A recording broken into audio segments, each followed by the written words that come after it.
Hello bachcho, let's read this question. The question says, which of the following transition metal ions is diamagnetic? Option A is CO2 plus, option B is Ni2 plus, option C is Cu2 plus and option D is Zn2 plus. बच्चों इस question में पूछा है कौन सा हमारे पास transition metal ion diamagnetic है और अलग अलग हमें ABCD चार आयन्स मिले हैं। तो हमें बेसिकली इनमें से डायमैग्नेटिक जो भी हमारे पास आयन होगा उसको क्या करना है, आइडेंटिफाई करना है। तो फर्स्ट ऑफ ऑल बात करते हैं इस क्वेश्चन के की कॉन्सेप्ट के बारे में। और इस क्वेश्चन का की कॉन्सेप्ट क्या होगा बच्चों, हमारे पास डायमैग्नेटिक सब्सटेंसेस। क्या होगा बच्चों इस क्वेश्चन का की कॉन्सेप्ट?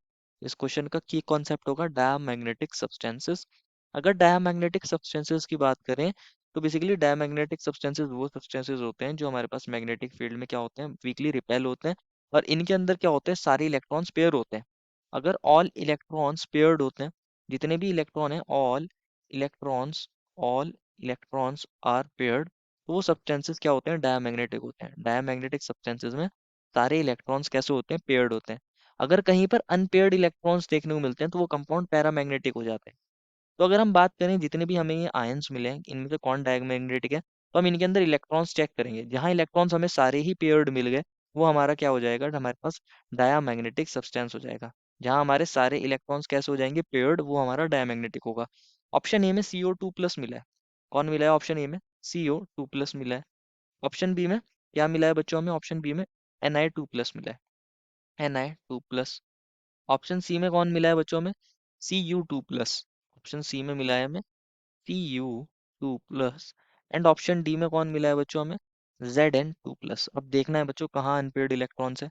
तो अगर हम बात करें हमारे पास कोबाल्ट की, हमारे पास कोबाल्ट का एटॉमिक नंबर होता है 27। क्या होता है? 27। तो अगर हम बात करें यहाँ आर्गन तक तो कम्प्लीटली फिल्ड होते हैं इलेक्ट्रॉन्स, कम्प्लीटली सारे इलेक्ट्रॉन्स पेयर्ड होते हैं। देन हमारे पास कौन आता है? 3D और 4s। अब 4s में 2 इलेक्ट्रॉन होते हैं, 3D में 7 कोबाल्ट में।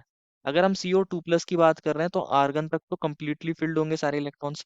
देन 3D में 7 इलेक्ट्रॉन्स रह जाएंगे, 4s में 0 इलेक्ट्रॉन हो जाएंगे। कितने हो जाएंगे? 0 में। क्योंकि अभी 3D के अंदर इसमें 7 इलेक्ट्रॉन्स हैं। 3D जो है बेसिकली अगर आप देखोगे ये इसका अगर 3D है तो इसमें 7 इलेक्ट्रॉन्स है, 1 2 3 4 5 6 7।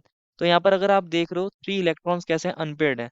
All electrons are not paired, सारे इलेक्ट्रॉन्स पेयर्ड नहीं है, अनपेयर्ड इलेक्ट्रॉन्स भी यहाँ पर प्रेजेंट है। और क्योंकि अनपेयर्ड इलेक्ट्रॉन यहाँ पर प्रेजेंट हैं तो ये हमारे पास सब्सटेंस डायमैग्नेटिक नहीं होगा, पैरामैग्नेटिक होगा, डायमैग्नेटिक नहीं होगा। ऑप्शन ए इसलिए गलत हो जाएगा। अगर हम Ni2 प्लस की बात कर रहे हैं उससे पहले निकल की बात करते हैं। निकल का एटॉमिक नंबर 28, आर्गन तक कम्प्लीटली इलेक्ट्रॉन्स फिल्ड। और हमारे पास देन 3D8 4s2 होती है इसकी कॉन्फ़िगरेशन। Ni2 प्लस की बात कर रहे हैं तो इसमें आर्गन तक तो कम्प्लीटली फिल्ड, सारे electrons filled. Then 3D8 4s में 0 इलेक्ट्रॉन। 4s में 0 इलेक्ट्रॉन है लेकिन 3D में 8 इलेक्ट्रॉन है। 3D में 8 अगर इलेक्ट्रॉन्स आप देखोगे तो कुछ इस तरीके से देख सकते हो यहाँ पर 1 2 3 4 5 6 7 8। ये अगर हम 3D ऑर्बिटल को इस तरीके से दिखा रहे हैं, ये इसका 3D है, ये इसका 3D है। तो इसमें भी क्या है, 2 इलेक्ट्रॉन्स कैसे हैं, अनपेयर्ड। अनपेयर्ड इलेक्ट्रॉन होने की वजह से ये कंपाउंड भी ये आयन भी डायमैग्नेटिक नहीं होता, पैरामैग्नेटिक हो जाता है, इसलिए ये गलत हो जाएगा। Cu2 प्लस की बात करते हैं। Cu की बात करते हैं पहले, इसका नंबर होता है 29। इसमें भी आर्गन तक कम्प्लीटली फिल्ड होते हैं इलेक्ट्रॉन 18। देन हमारे पास कौन आता है? 3D और 4s। यहाँ 3D में 10 इलेक्ट्रॉन होते हैं, 4s में 1। अगर हम Cu2 प्लस की बात करते हैं तो आर्गन तक तो कम्प्लीटली फिल्ड इलेक्ट्रॉन है, लेकिन 3D में अब 9 इलेक्ट्रॉन रह गएंगे और 4s में 0, क्योंकि 2 इलेक्ट्रॉन चले गए। अब 3D में 9 इलेक्ट्रॉन होने की वजह से इसके पास 3D जो ऑर्बिटल है बेसिकली इसका, हमारे पास 3D ऑर्बिटल्स हैं, इसमें 9 इलेक्ट्रॉन है, 1 2 3 5 6 7 8 9। एक इलेक्ट्रॉन कैसा है? अनपेयर्ड है। क्योंकि अनपेयर्ड इलेक्ट्रॉन प्रेजेंट है ये भी कैसा होगा? डायमैग्नेटिक नहीं होगा। ये भी डायमैग्नेटिक नहीं होगा, ये भी पैरामैग्नेटिक हो जाएगा। यहाँ पर अनपेयर्ड इलेक्ट्रॉन बेसिकली प्रेजेंट है। और Zn2 प्लस की बात करते हैं तो जिंक क्या होता है बेसिकली, हमारे पास इसका नंबर 30, आर्गन तक filled completely. Then 3D 10, 4s में 2 इलेक्ट्रॉन। तो अगर हम बात करते हैं Zn2 प्लस की, यहाँ हमारे पास 4s में से 2 इलेक्ट्रॉन चले गए होंगे और हमारे पास क्या बन गया होगा? 3D में 10 इलेक्ट्रॉन रह गए होंगे, 4s में 0। अब हमारे पास यहाँ क्या है? 3D में 10 इलेक्ट्रॉन्स है, पहले के सारे इलेक्ट्रॉन्स पेयर्ड हो चुके हैं, 4s एम्प्टी है। लेकिन 3D में जो इलेक्ट्रॉन्स फील्ड है ये सारे के सारे इलेक्ट्रॉन कैसे हैं? पेयर्ड। 5 ऐसे दिखाए आपने, देन 5 इलेक्ट्रॉन्स इस तरीके से दिखाए, ऑल आर पेयर्ड।